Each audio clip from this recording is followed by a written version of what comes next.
Welcome to Aspire, and I Have the Right To podcast, where we amplify voices, share stories, and drive change in the fight against sexual assault. We explore the critical issues surrounding student safety, institutional accountability, and survivor empowerment. In every episode, our goal is to provide insightful conversations with survivors, experts, educators, and advocates, giving you, our listener, valuable information, resources, and actionable steps to create safer environments and cultivate the culture of respect and consent. Welcome back to the Aspire podcast. I'm Steve Peacock, a board member of I Have the Right To, and I'm here with my co-host, Gabriel. Aspire was created by the nonprofit I Have the Right To as a space for honest, meaningful conversations about survivor advocacy, prevention, and what it truly takes to create safer communities. If these conversations resonate with you and you're interested in bringing them into your school or community, we'd love to connect. I Have the Right To partners with K through 12 schools, colleges, and universities to provide age-appropriate programming for students, educators, and parents on consent, healthy relationships, digital safety, leadership, and more, helping turn these conversations into action. You can reach us at takeaction at IHaveTheRightTo.org. Today, our guest is Sean Harvey, MSOD, MSED, a thought leader, educator, and advocate working at the intersection of men's healing, leadership, and systems change. He is the founder of the Warrior Compassion Institute, where he helps men in traditionally hyper-masculine spaces like law enforcement, the military, and first responders reconnect with empathy, moral courage, and humanity. Sean is also the author of Warrior Compassion, Unleashing the Healing Power of Men, which invites men to embark on their own journeys of self-understanding and healing, not just for themselves, but also as a catalyst for transforming entire communities. Through his work and his own lived experience as a survivor, Sean offers a roadmap for how compassion can become a form of strength and how redefining masculinity can help bridge divides, build trust, and create cultures of belonging. Sean, we are so grateful to have you join us for this Real Men, Real Conversations episode. Thank you. Thanks for having me. So, Sean, why don't we just dive in? So in my journey as a male survivor of sexual abuse when I was 10 to 12 years old, I really came more recently to being able to engage with myself and the abuse in a way that has allowed me to, through the connection with I Have the Right To, this great organization, to rid myself of a lot of the shame and the blame that I felt for decades. As part of that work, I started to look deeper into the causes. And in addition, what are the things that we could all be working on to prevent sexual violence in any form in the first place? You've described Warrior Compassion as both a personal and systemic journey. Would love to know what first set you on the path of exploring men's healing work. My journey will probably be different than all of our journeys are different, but mine really happened through my company. So I was when I was 40, I was leading a consulting division and working with Wall Street clients. And on my 40th birthday, I walked into my CEO's office and I said I'd lost my heart and my soul in the job, and I resigned for my birthday present. And then within 2 weeks, an opening came along at Eileen Fisher, the women's fashion company, and it was a company that was 83% women. I was the internal change agent for all creative, and they sent me to an artist commune in Canada for 5 months, as companies do, to learn how to incorporate the arts into creative facilitation. And that's where I got the call to work with men. And what I was noticing in this company was how men were being transformed organically without even trying by a culture, an organizational culture that supported authenticity, doing the inner work, doing the personal growth work. and being able to have the freedom and flexibility and permission to be messy at work, to be all things, and to explore and do the deeper work. So I was getting that uh, uh, really that awareness through the company I worked for. Thank you. That's amazing. So your decision, if you don't mind talking a little bit more about, waking up on your 40th birthday, Yeah. having that presence to recognize, the feelings that then led you to go in and say goodbye. I'd love to understand that a little bit more. So I think I had moved into um a, a leadership role. I was overseeing 150 consultants and coaches worldwide. And so I was more disconnected from the work because I was overseeing so many people. Two, organizations kept asking basically, can you create miracles in 2 hour increments? And so basically they would pay for a 2 hour session and we were supposed to make magic happen. And it just felt empty. And at the same time, personally, I just felt empty inside. And I knew I wanted more and there had to be more. And I think when I work with a lot of guys, it's like you you play the game, you get the prizes, you have the success, and yet you still feel empty inside. And that's how I was feeling. And so um I knew I had to make a change. All right. Well, thank you so much for what you just said, Sean. And I think that resonates so much with just kind of being on this kind of fragile level on top that's doesn't really dive deep. And I think that whole topic of just being very surface level with the conversations that you have is true for a lot of male relationships, unfortunately. And I think that's a major issue that a lot of men face, and they don't really feel like they have those relationships that really go deep and beyond the surface, where you actually know personal things about the other. And I think that there's many stories where you don't know if their dog just died. All you know is what's their favorite sports team. And I think that's kind of the extent of a lot of these friendships. And I think so a lot of the areas that you go into are these traditional, very socially constructed masculine spaces that are kind of labeled hard to reach by a lot of people and are kind of put off usually as too hard to maybe bring them into this more aspirational masculinity side. So I would ask you, how are you able to kind of start these conversations with men? And do you talk about it from this emotional side? Because you said that there's not a lot of room for emotionality in a lot of these spaces. And I think as well, a lot of these men, they kind of equate emotion with weakness and that just puts them off. So how are you able to approach it without kind of putting them away and making them fearful and stopping these conversations? So when I first started this work about 10 years ago, so I'm an organization development consultant practitioner for 27 years. I've been doing this work with men for about the last decade. There's a professor at UC Merced who said, University of California Merced, who said, there's one thing, Sean, you can never do working with men, which is sound like a gender studies professor. And so that was one of the first lessons, like, make it accessible, make it practical, make it real for the guys.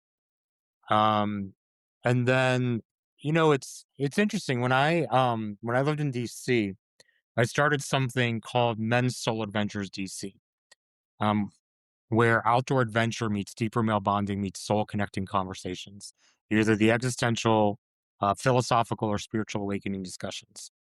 52 guys signed up in the first 24 hours. Within 3 months, we had 180 guys. And then I went to 4 other cities, and within 3 days, we were up to 330 guys.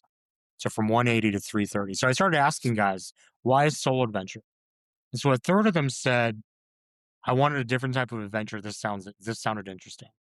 A third of them said, I want a place to have deeper connection with guys that goes beyond the superficial. But a third of them said, I just want a place to have deep conversations. And I have questions about spirituality and faith, and I don't have a place to go, and I don't want to go to church. And so what that told me was, there's a yearning. There's a yearning. And so I think one of the things we do in a lot of these spaces is we think logically and we think about the logical mind of men. So I'm going to speak to them around what I want them to talk about. But the reality is, if we can speak to their deeper yearning, often their minds don't even realize why they're being drawn to something, but they are. And if we can speak to that deeper yearning, so the deeper yearning for connection, the deeper yearning for authenticity, the deeper yearning for sense of purpose and meaning, the deeper yearning of feeling a sense of belonging, and a deeper sense of community, but also acknowledging that a lot of men struggle in community. And so, how do we walk the dance? And then to your question, then it's really, I think, starting with where men can be. And like one of the things I was saying earlier, um, I typically see that like in our session, our first soul adventure, um, I just ask guys, what is it was the week after Easter, right after Passover, right in the middle of Ramadan. So I just asked, new beginnings and renewal. Let's just meditate on that. What's coming up for you? 12 out of the 15 guys at that first event. I'm getting a divorce. I'm about to get a divorce. I'm just getting divorced. I'm having a breakup. But 3 weeks prior, I was doing something on relationships. No guys showed up. Right. But when you give them the entrance, you give them the on ramp to a conversation, guys want to talk. But often you can't beat them over the head with it. You have to just go in and open a window. So I think sometimes when we want to talk about vulnerability, when we want to talk about emotionality, it has to be embedded in something else. And we have to model it and embody vulnerability to show there's permission for it rather than saying, let's talk about it, because that's going to freak guys out. Yeah, I've been in the financial services field for 35 years, and it sounds like for your background in the operational consulting, it is a very logic-based conversation. What's striking to me is the uh, lack of ability to connect on, with others that you would think would have developed over time. Meaning that what I hear you saying is that you're engaging with men in a conversation that they don't even consciously know they're looking for.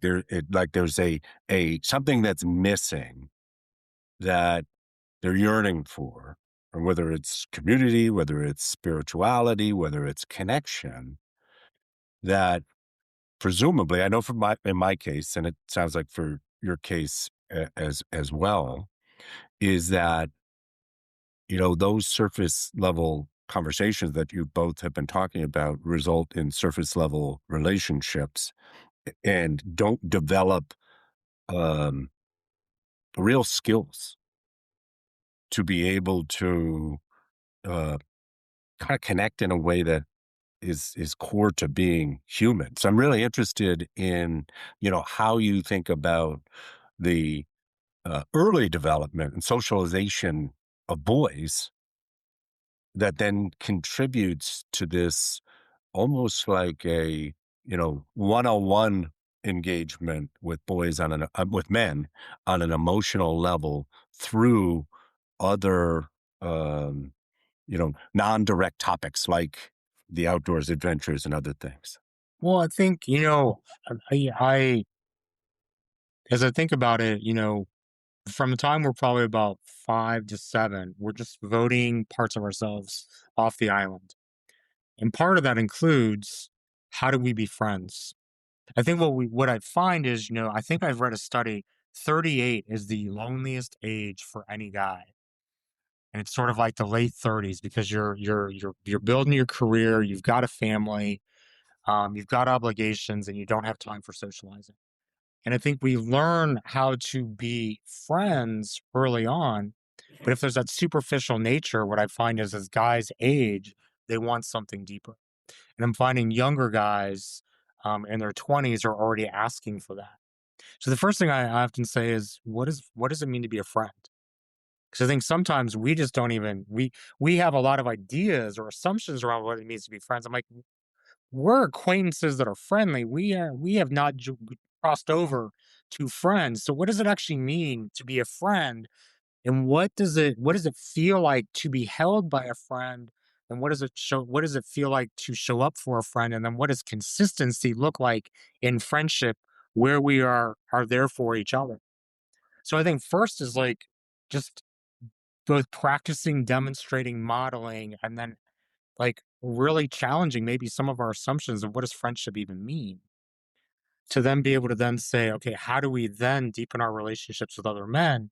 Because I think there's a lot of shadows that we also have, that because as we are losing these parts as we're younger, then we start to look at how often are we, like when I was writing my book, I think many guys would say my greatest fear is other men.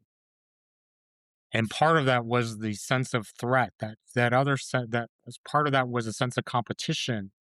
Part of that was they're more manly than I am. And then there's an inferiority, superiority dynamic playing out. And so to really even look at, and before we even get to the friendship, what is our relationship with other men? And I ask this of anybody that I'm working with. Do you love men? Do you fear men? Do you have contempt for men? And I think as men, we also have to ask ourselves the same thing. Are we able to really show up for guys? Or do we have some baggage in our own wounding that puts a wall between me and that other person? And do I find them a threat? Do I find an opening? Do I find commonality? And so I think just even just exploring further what is friendship, and then to your question, from a younger age, when we incorporate more social emotional learning, and as part of that, we're demonstrating what is friendship and how do we socialize and how do we understand human development and how young men, boys to young men to adults, um, really do connect, and at what points do they disconnect? So I think these are some of the considerations you can think about. That topic just resonated so much with me, I think, especially with friendship and especially young men, as myself being one of those. I think when I have had those conversations about these deeper topics, I've really just felt a complete turn of the friendship. I realized, okay, wow, I'm really getting at a real friendship that's not just talking about, hey, you saw the sports game last night?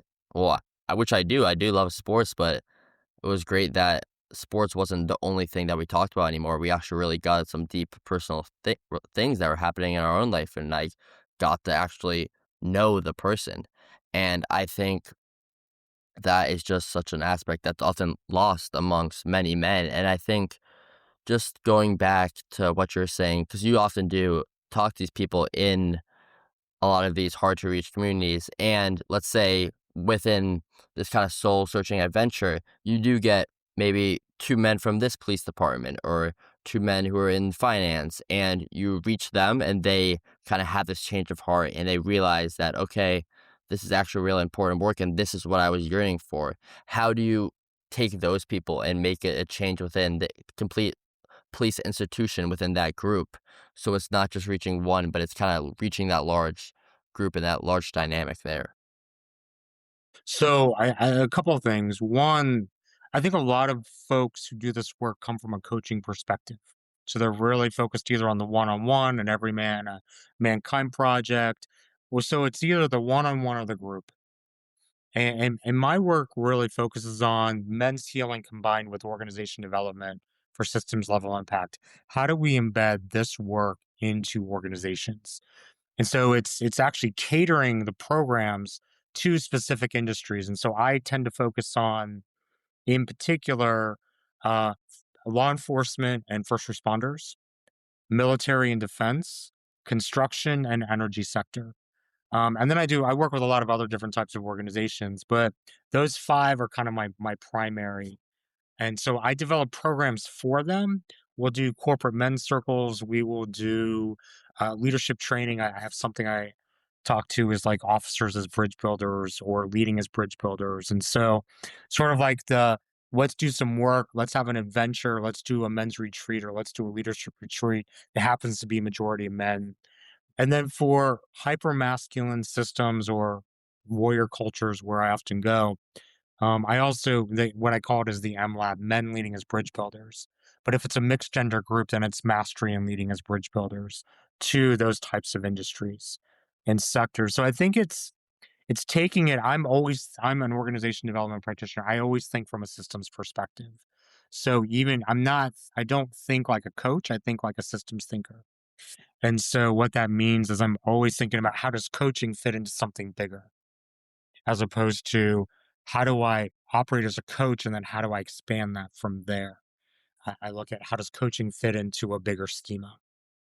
I would just love to kind of dive a little deeper into this M Lab framework that you're talking about as men being these bridge builders. And since they are these builders, as you say, what type of bridges do you see men to build, and what is the importance of these bridges being built? Yeah, so I within that program in particular, I've identified 4 bridges. So it blends authentic leadership, servant leadership, transformational leadership, and integrated leadership.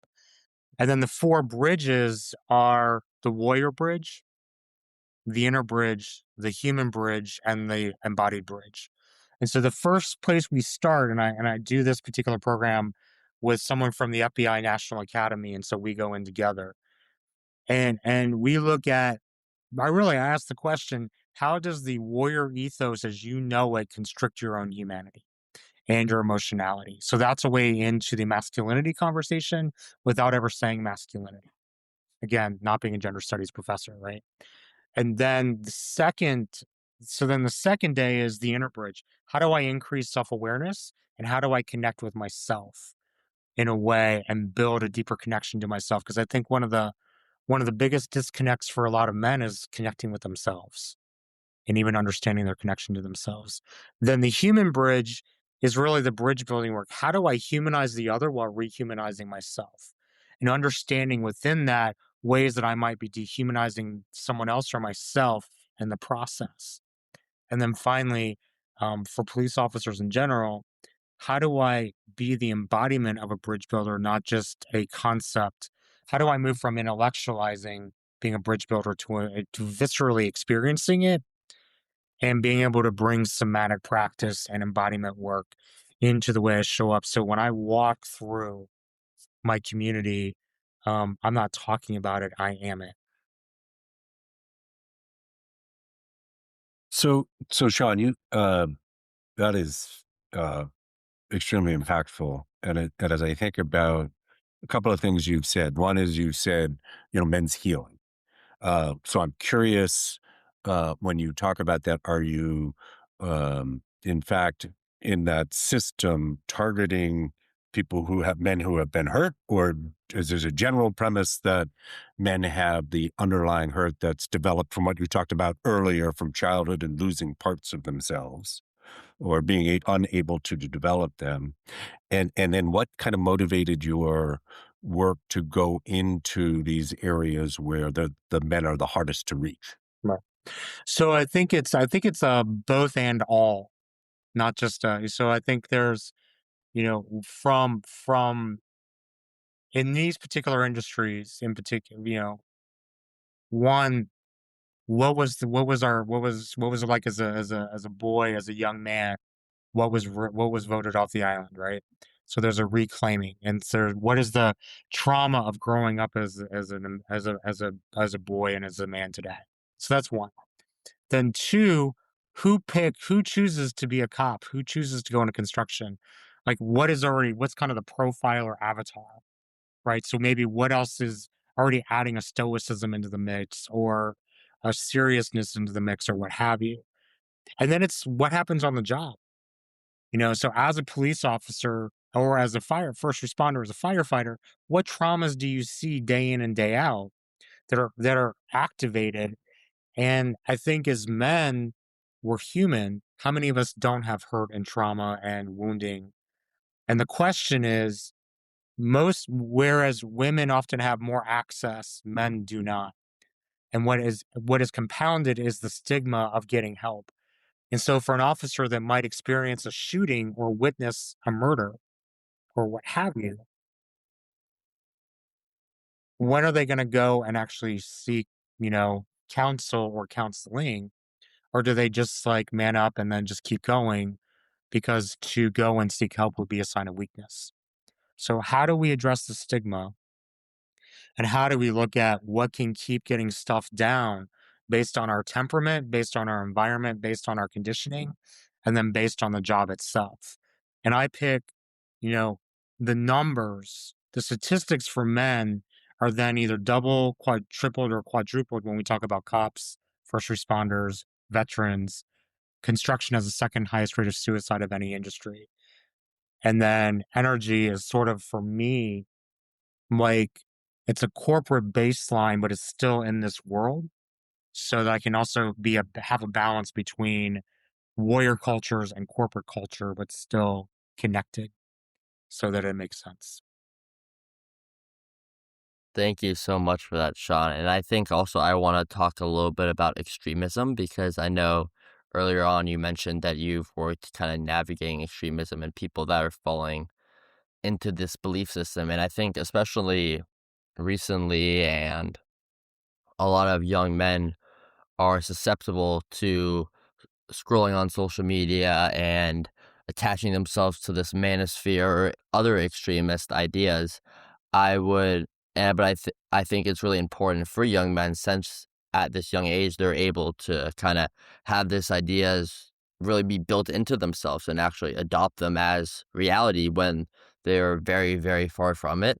So I would ask you, do you navigate people who have these extremist views and who have felt susceptible to believing in them, and how do you kind of bring them out of it when they're so kind of deep down in these rabbit holes? And are there maybe some patterns that you see on social media or maybe some strategies on how people can avoid them, or even if they do see them, how they can recognize them as not being reality and dissect them? There are a lot of parts to that question. So let me start. And I'll try to remember the different parts. So I think, I just over the last 2 weekends, the last 2 weeks, I taught a course called Men, Masculinity, and Extremism at American University. And so in that course, we were really looking at the landscape. So the first day, it was 4 days. It's tended to be becoming my theme, 4 days. So the first day was getting the landscape of what does extremism look like today? Be it if we're talking about the manosphere, if we're talking about incels, if we're talking about mass shootings, if we're talking about violence, extremist violence. Then the second day, we started to look at, let's go under the hood. What are the psychological drivers and cultural influences that are shaping America, that are shaping men and boys and also contributing to the radicalization of American men and boys? The third day then looked at how do the systems themselves impact? So it might be the culture of, say, a police department, or what's happening within the tech field, what's happening with social media or with artificial intelligence. How are these systems also playing in? And then the fourth day focused on, now for all of us, how do we engage to be change agents and to be change makers, to able to bring guys back to center.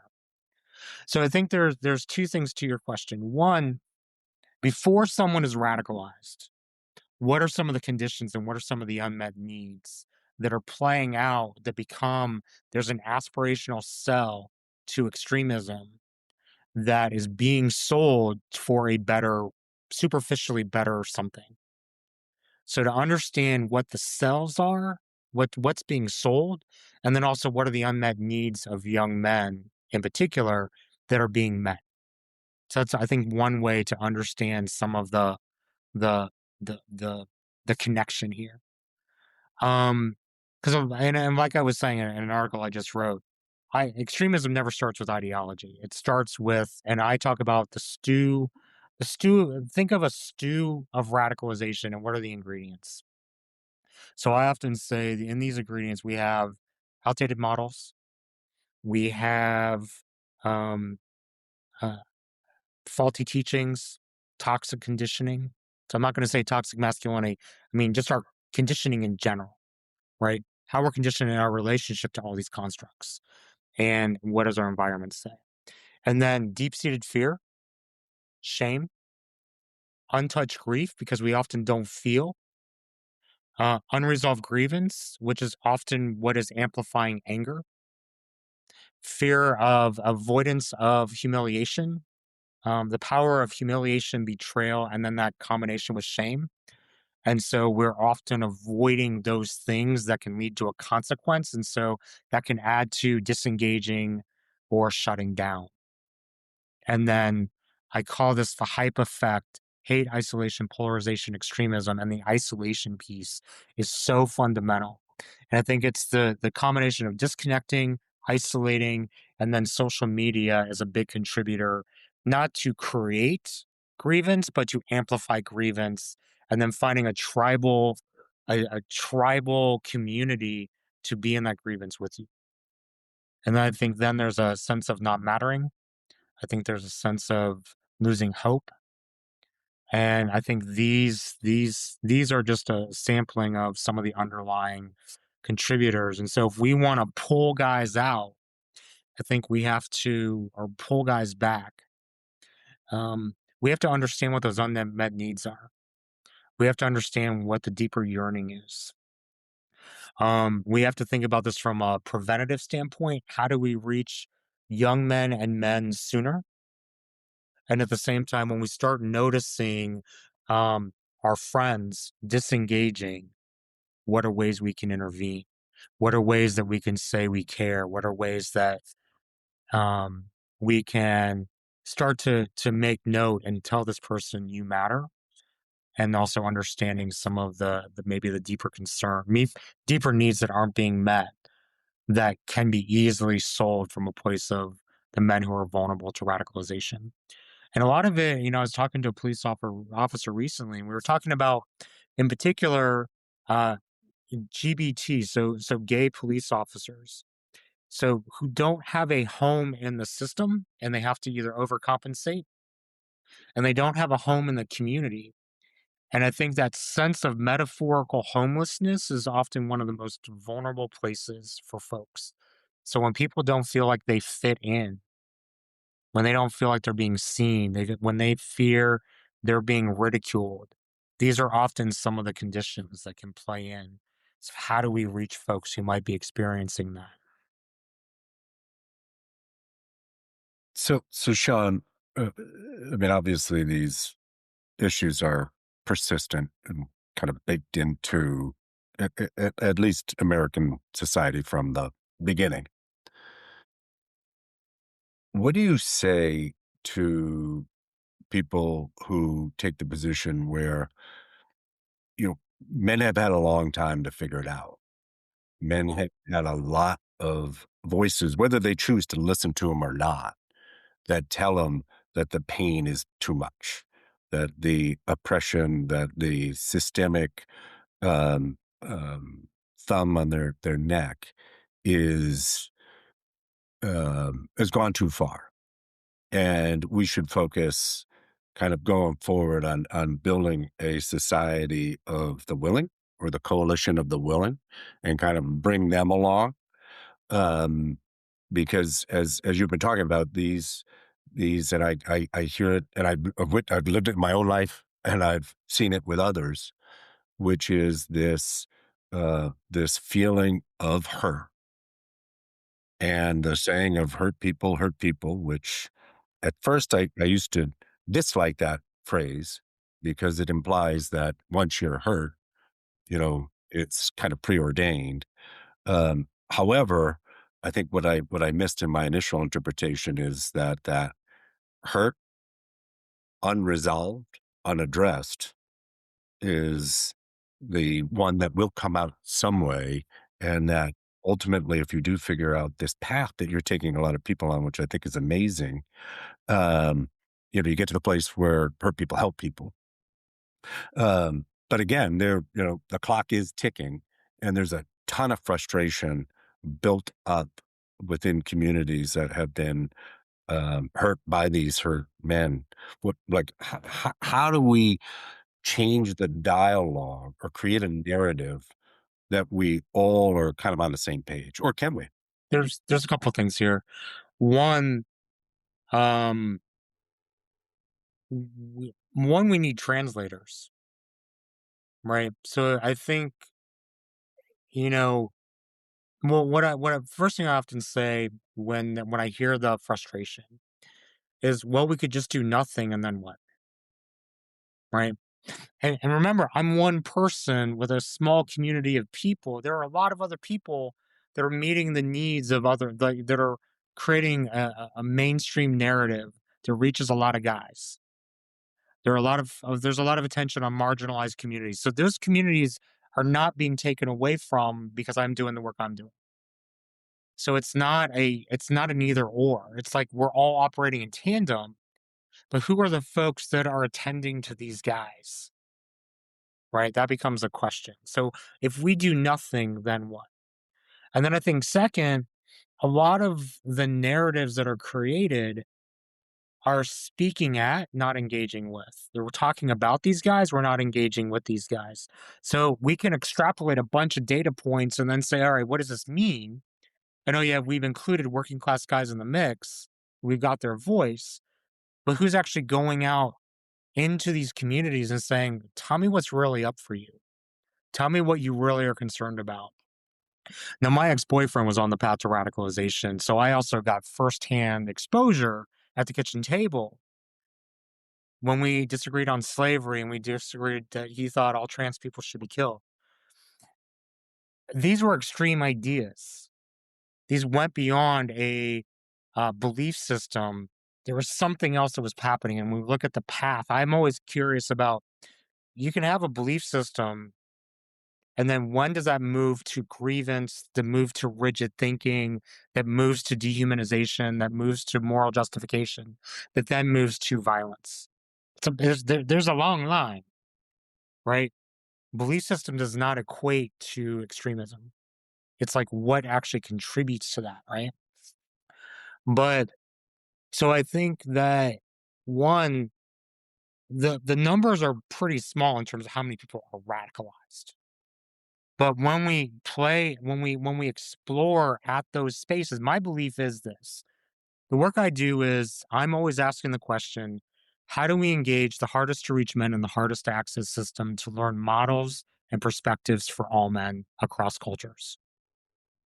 And by playing at the edges of the impossible, which I call masculinity at the edges, um, we can learn new ways of communicating, of inviting, of giving permission, and what I call dude psychology. What is the psychology of men? What is the ego of men? What is the psyche of men that goes out of the clinical perspective into just what's universal, what's real, what's the complexity of the men we're talking about that speaks to their real world narratives. And if we can engage at the real world narrative of what they're concerned about, why they might be concerned, what is the grievance? And I meet a lot of guys who were far left and then switched over to the far right. And I'm always like, so what was the grievance that moved you from one to the other? And there's usually one. But to even ask that question, I think part of what's key here is compassionate curiosity and separating the humanity of the man from the views of the man, because those are two very different things. And if we can really take the time to understand what a man loves and what he cares about and what he holds sacred, and then we can see the views and we're not conflating his views with his identity, then we have an opening to engage differently. Then we have an opening that we can hopefully mitigate risk. We can bring guys back to center. And then Gabriel, to your question earlier, one of my measures of success, because I often say we are dealing with decades of conditioning and centuries of messaging. So to think there's going to be like instantaneous transformation, like we have to be realistic, right? And so for me, the simplest way I look at it, I talk to cops all the time, and I often say my greatest measure of success is starting from a death grip handshake in the beginning to a hug at the end and watching the melt in the middle. And when a guy realizes I'm not a threat, I care about him, I see him and I'm validating his existence and his humanity, even if I don't agree with him. And a lot of times I don't agree with the views, but my personal views are inconsequential in this moment because I ask what is needed right now, not my need to be right. And I think that's another aspect when we can let go of our rightness and our righteousness and our moral superiority in the equation to say, what does this man in front of me need? That's usually when I find that we can make headway. Wow, that's just very, very powerful. And I think I also just want to talk about another area that you talked about. I think religion, because I think religion is another major, major area that can either be used to positively change masculinity into this aspirational masculinity or kind of do the opposite. And you've also mentioned earlier on this podcast that you've spoke to a lot of evangelical pastors. So I would ask you, how have your conversations went with them and how have you used religion as a way to maybe kind of turn into that aspirational masculinity, or has that been more of an area that's been hard for you and kind of this rigid old traditional norms of Christianity or whatever religion it may be? Yeah, I mean, well, first I'm an interfaith minister, so I like went to seminary for the sole purpose of doing soul healing work with men. And then coming 2 days after saying my vows is when the call to work with police opened up, and then cops led to military, then led to extremism, and to the body of work I do now. But I think one of the things that we do, especially, so I find that a lot of the work that's being done for men is often happening on the left. And I find that what's happening on the right hand side of the column is usually coming from the church. And so I see that we're trying to get 10, 20 guys to come to an event, and then an evangelical megachurch can get 2,000 guys to come out for a men's revival with no problem. Right. So just the numbers and the access. The challenge is then when an evangelical church provides a men's revival, there's a dogma in it that is reinforcing masculinity, a certain particular type of masculinity. I think one of the challenges I challenge my peers on all the time is one, we can't just keep this secular. We can't just talk spirituality. We have to really face our own stuff to say what is the role that religious faith has on definitions of masculinity for particular groups of men, and to acknowledge it and to lean into it, not just to brush it under to the side because we don't want to deal with it.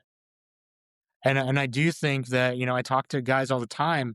What's said at the pulpit does have, and what's said in Bible study, what's said in these faith communities is very indicative of how guys can think about the role of men, masculinity, the role of power, the role of dominance.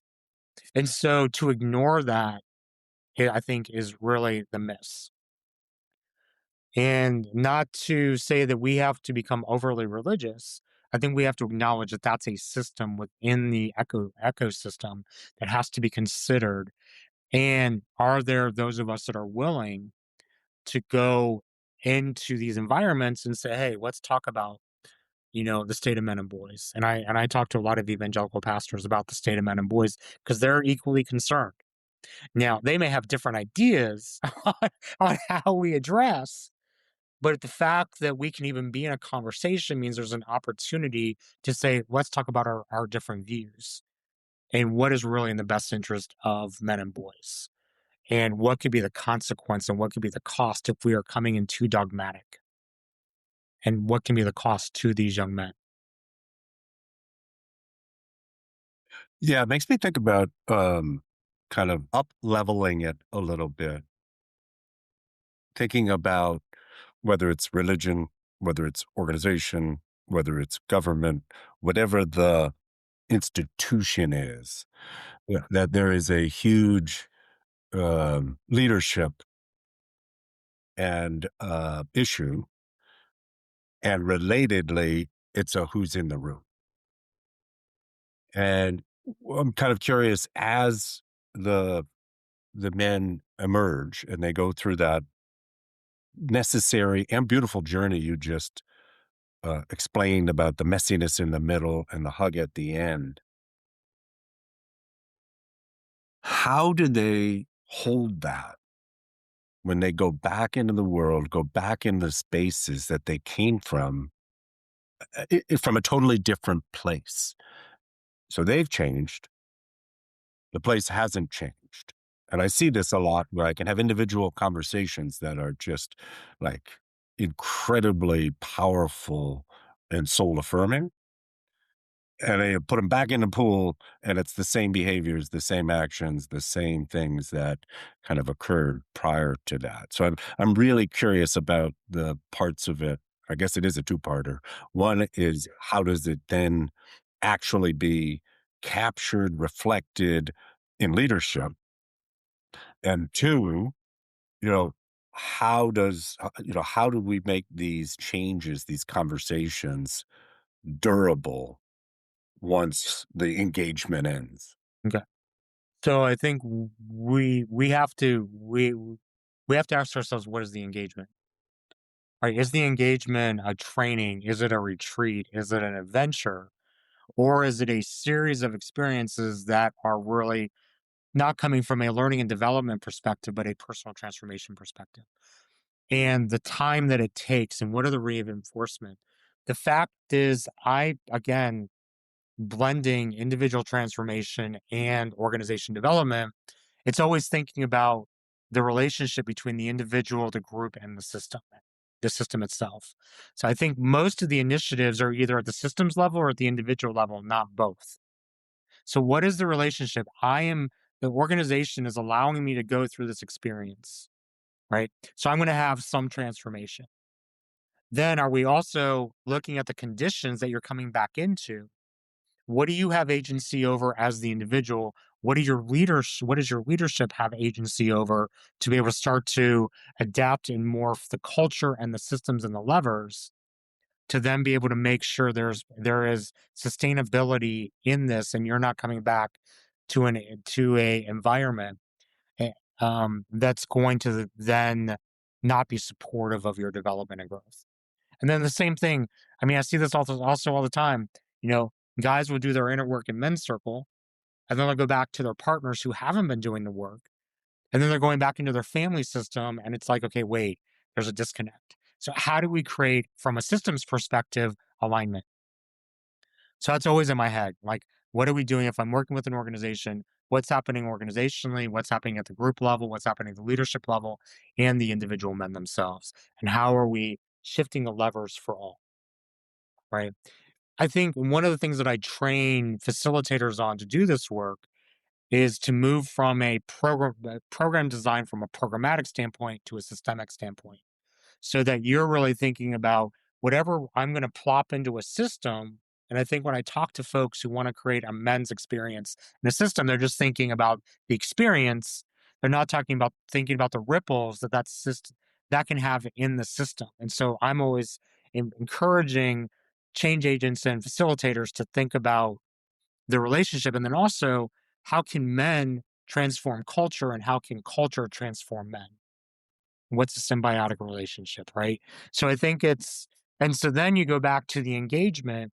What is an engagement? So I'm having more organizations then say, Sean, can you train our internal change agents to lead these conversations? So when you leave, we still have a community of men leading this in the organization.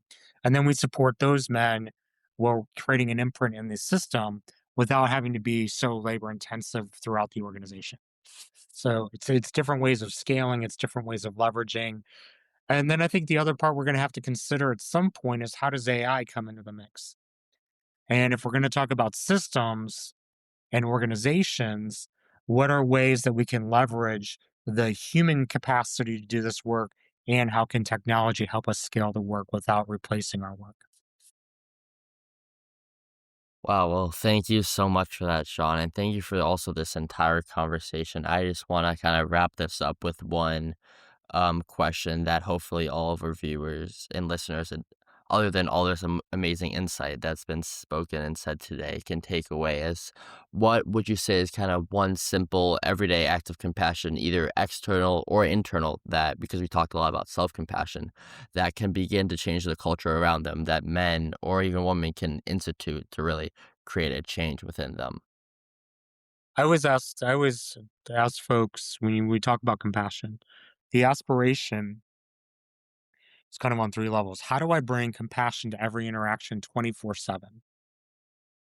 How do I bring compassion to my greatest adversary? And how do I bring compassion to myself? And then ask yourself, which of those three scenarios is the hardest? And that's the place to then have compassion for yourself to do the work.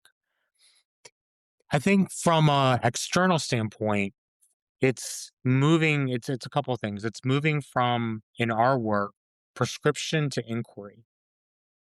I have the answer to I don't have the answer. Help me find the answer together.